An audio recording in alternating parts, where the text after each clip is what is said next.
So my name's Harrie. I have recently moved to Bali to set up my own brand selling eco-friendly, reusable things to help reduce plastic in the world.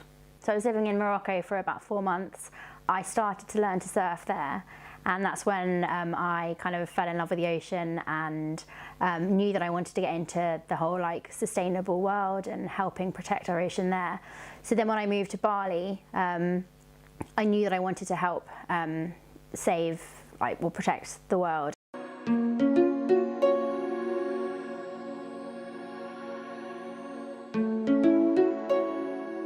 So my sustainable and ethical business is called Bare Vida, and it basically means celebrating the simple life. So Bear just being back to the basics, and Vida being a kind of Spanish word for life. So everything about celebrating nature and reusing as much as we can. So I've started selling reusable bamboo cutlery and straws. So they come in small batik Bali designed carry cases, and they come with a bamboo knife, fork, spoon, chopsticks and a straw. I've got a new reusable bamboo straw set, which comes with a straw cleaner that is made from disused coconut, so no plastic bristles. And I'm also expanding my product range into doing alternatives to cling film, so some beeswax wraps and some other things in the horizon, but early days.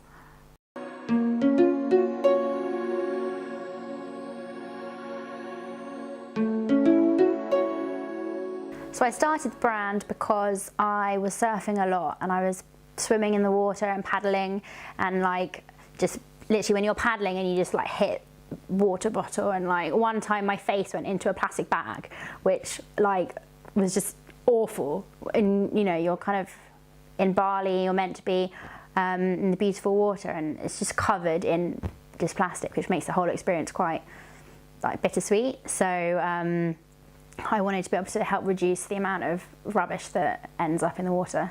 We obviously hear quite a lot about how bad plastic pollution is, but until you're in the water and you really kind of experience how disgusting it is, and I didn't die from it, but fish can easily get suffocated, and there's that famous story about the straw that gets stuck up the turtle's nose, and so much awful stuff around. I think they say 70% of sea life has been found with plastic in them, and just so many statistics about how bad it is and how it's killing them all, or so many of them, that if we continue to produce plastic at the same rate, they say by 2050 there's going to be more plastic in our ocean than fish.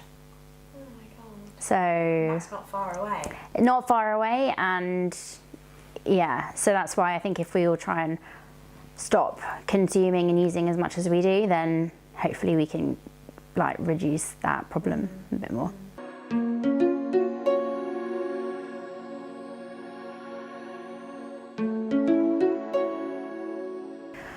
Well, packaging is a huge problem for a lot of companies, I think. So if you go down the supermarket aisle and you the kind of bathroom aisle, for example, is awful. If you see toothbrushes, not only are made of plastic, but are packaged in plastic. The whole aisle is just plastic, plastic, plastic. Companies like P&G can stop using plastic to just package their stuff. That will make a huge difference. Well, I use eco-friendly kind of paper and cardboard, and I've seen some toilet roll companies which package in paper. So it's pretty easy, and it doesn't even have to be expensive. It just requires somebody to make the change, exactly. And some companies, they're so stuck in their own kind of ways that to implement a whole new change, it is a lot of work, but it will make a big difference, I think.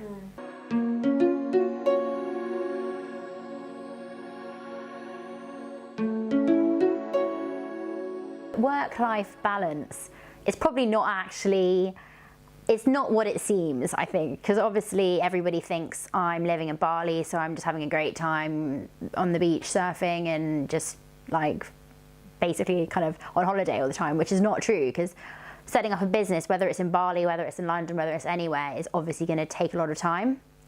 So I've still carried on doing the same freelancing job that I've done up until now, because in order to grow a business, you need to have enough money to be able to do it. So I'm working the same freelance marketing role that I was doing alongside Bare Vida, which basically means that I don't have a huge amount of time free. So starting a business in Bali is amazing. I think mostly because there's a lot of people who own their own businesses over there, and a lot of people move there because living is so cheap. So if you are if you're launching a business, you don't really want to be spending thousands of pounds on rent and office space and technology and all that stuff. So doing it in Bali is just so much cheaper. So I'd say my living costs over in Bali are probably a third of what they'd be if I was here, which just means that I have more money to invest in stock and like design and all that stuff. In terms of communication and stuff, to be honest, everybody speaks English, which is maybe even a bit embarrassing that like we don't try and speak the language more. Like I do want to learn the language, but it's surprisingly easy to live there and communicate with the locals and yeah, kind of find suppliers and all that stuff. I was looking for like bamboo cutlery anyway, and I found a lady who has her own little kind of manufacturing kind of home, and her stuff's all handmade, all kind of really high quality stuff. So I wanted to do like a whole like market research, but she uses certified food approved varnish on top of all the cutlery, which is approved by kind of globally. So when I looked across to find other suppliers to see like if the quality was any good, like hers was the best. So it was pretty easy to find someone. And then bamboo is so easily grown and sustainably grown and stuff that it's easy to get resources like that over there.